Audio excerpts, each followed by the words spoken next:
부동산 참 어렵습니다.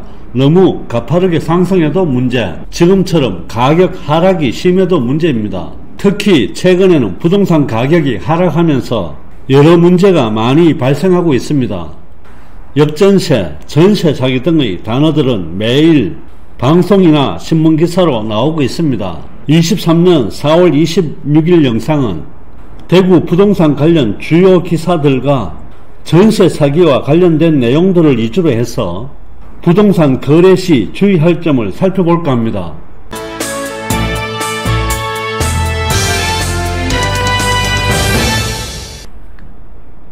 4월 25일 대구일보 기사 내용 중에 보시면 전세 사기에 당하지 않는 방법이 있습니다. 이 내용을 좀 더 살펴보겠습니다. 최근 발생한 깡통 전세 사기 사건은 빌라에서 많은 문제를 내고 있다.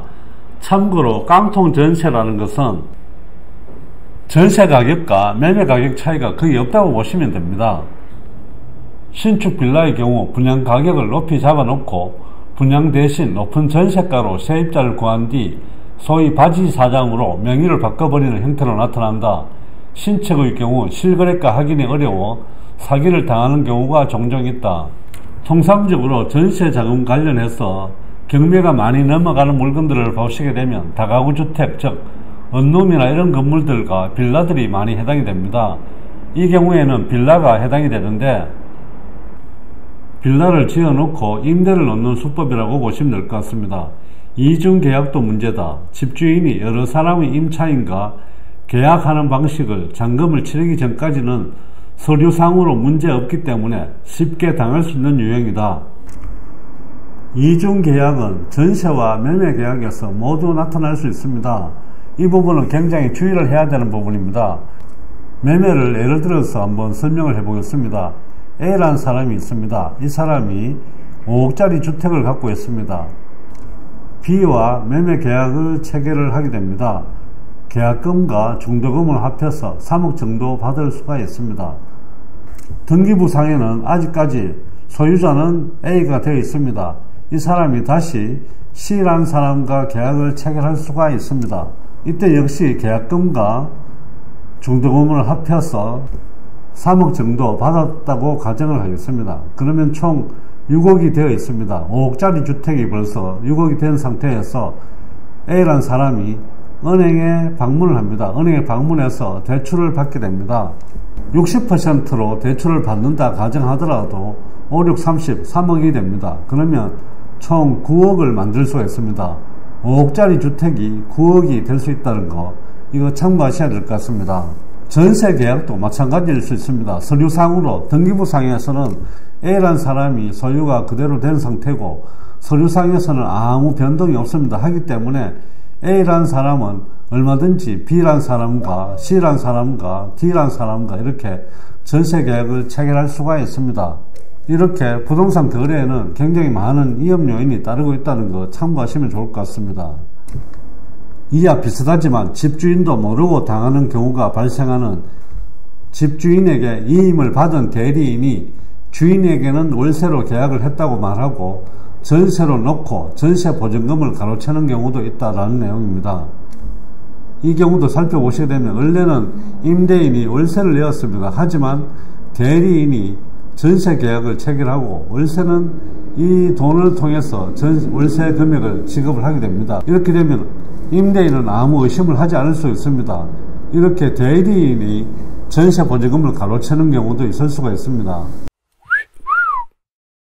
이번에는 한국경제신문 기사에 나온 내용입니다. 최근 불거진 대형 전세 사기 사건은 크게 두 가지로 나뉜다.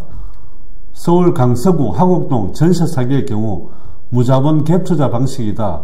임대인이 임차인을 속여 집값에 육박하는 시세에 전세를 놓고 이를 바지 사장에게 넘기는 식이다. 이 경우는 최초 임대인과 공인중개사 바지 임대인으로 이어지는 먹이사슬을 통해 수백 가구를 소유한 빌라왕이 만들어지는 구조다. 이런 경우에 공인중개사들이 어느 정도 검증을 해주게 된다면 이런 전세 사기를 방지할 수 있는데 이런 부분들이 지금 현재는 많이 부족한 상황인 것 같습니다. 앞에 부분들은 어느 정도 이야기가 되었던 부분이고 또 다른 기사 살펴보겠습니다. 인천 미추홀구는 여기에 한 단계가 더해졌다. 시세 조정자가 공모자로 참여한 건저당 사기 사건이다. 1억 6,500만원의 건저당이 설정된 오피스텔에 1억원의 전세를 들이면서 공인중개사가 2년 전 가구당 2억 4천만원에 팔린 시세 정보를 내밀며 경매에 넘어가도 보증금이 뗄 일이 없다고 설득하는 방식이다. 통상 저희 사무실에도 살펴보시게 되면 오피스텔 같은 경우에는 매매 금액과 전세 금액이 차이가 거의 없는 경우가 다반사인 경우가 굉장히 많습니다. 특히 오피스텔에 전세를 구하실 때는 이런 부분 참고해서 주의를 하셔야 될 것 같습니다. LH 전 간부는 뒷돈을 받고 주변 시세보다 비싼 가격에 매입해주는 가짜 시세 조정에 가담한 것으로 알려졌다. 통상적으로 LH에서 오피스텔을 매입을 하는 경우가 1년에 2번 정도 있습니다. 이럴 때 LH에서 비싼 가격에 매입을 해주다 보니까 주변에서는 시세 가격이 높게 형성될 수밖에 없습니다. 두 개의 기관의 감정평가를 거쳐야 하는 LH의 사업 성격상 감정평가 기관의 결탁이 의심되는 대목이다.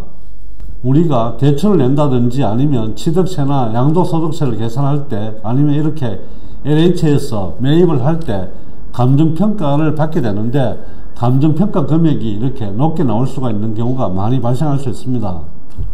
최근 전세 사기는 전문꾼들의 역할 분담을 통해 사전에 설계한 구조화 부실 상품이라는 점이 특징이다. 전세 사기 설계자, 공인중개사, LH 직원, 감정평가 기관 등이 공모해 삶의 터전을 볼모로 사기 행각을 벌인 게 빌라안으로 대변되는 전세 사기의 본질이다.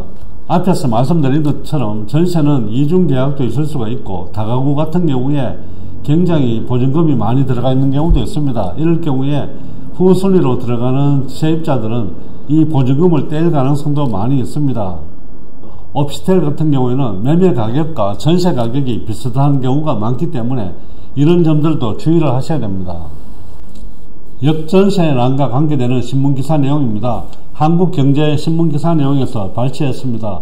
전월세 갱신을 하는 데 있어서 25%가 감액 계약을 하게 되는데 대구는 1분기에 감액 갱신이 65%로 전국 1위라고 나오고 있습니다. 그만큼 대구는 매매 가격도 하락하고 전세 가격도 많이 하락했다고 보시면 될 것 같습니다. 이런 역전세란이 일어날 때는 전세로 들어가실 때는 반드시 보증보험에 가입을 하시는 것이 좋습니다. 그리고 신뢰할 수 있는 부동산 사무실을 찾아가서 계약을 체결하시는 것이 좋다고 보시면 됩니다. 전국의 토지 가격도 꺾였다는 내용입니다. 부동산 가격이 올라가기 위해서는 땅값도 올라가야 되는데 땅값이 내리게 되면 그만큼 부동산 가격도 내릴 수밖에 없습니다.